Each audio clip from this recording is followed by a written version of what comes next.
بسم الله الرحمن الرحيم. لقد ابتغوا فتنة من قبل وقلبوا لك الأمور حتى جاء الحق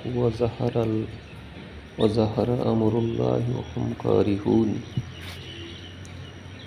এর আগেও এরা ফিতনা সৃষ্টির চেষ্টা করেছে এবং তোমাদেরকে ব্যর্থ করার জন্য ঘুরিয়ে ফিরিয়ে বিভিন্ন ধরনের কৌশল খাটিয়েছে। এ সত্ত্বেও শেষ পর্যন্ত তাদের ইচ্ছার বিরুদ্ধে সত্য এসে গেছে এবং আল্লাহর উদ্দেশ্য সফল হয়েছে। তাদের মধ্যে এমন লোক রয়েছে যারা বলে আমাকে অব্যাহতি দিন এবং আমাকে পাপের ঝুঁকির মধ্যে ফেলবেন না। শুনে রাখো, এরা তো ঝুঁকির মধ্যে পড়ে আছে এবং জাহান্নাম এই কাফেরদের ঘিরে রেখেছে।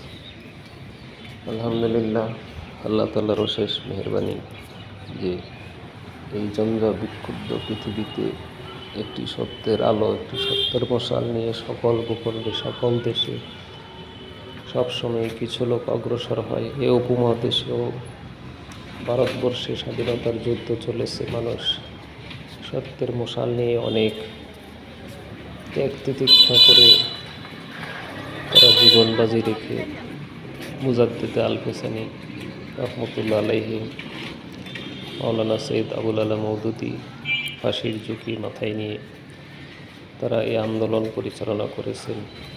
বাংলাদেশে আল্লামা দেলোয়ার হোসেন সাঈদী সাহেব পাখির মতো উড়ে উড়ে কোরআনের কথাগুলি সারা বিশ্বে বলেছেন।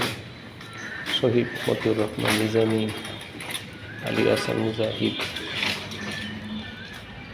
এরা সবাই সত্যের জান্ডা তুলে ধরার জন্য আজীবন চেষ্টা সাধনা করে গিয়েছেন। এখনও সত্যের সেই পতাকা নিভু করে হলেও পথ করে উঠতেছে এবং সামনের দিনগুলি এই দেশটাতে একটু কঠিন, যেহেতু আমাদের পাশে একটি মুসলিম রাষ্ট্র।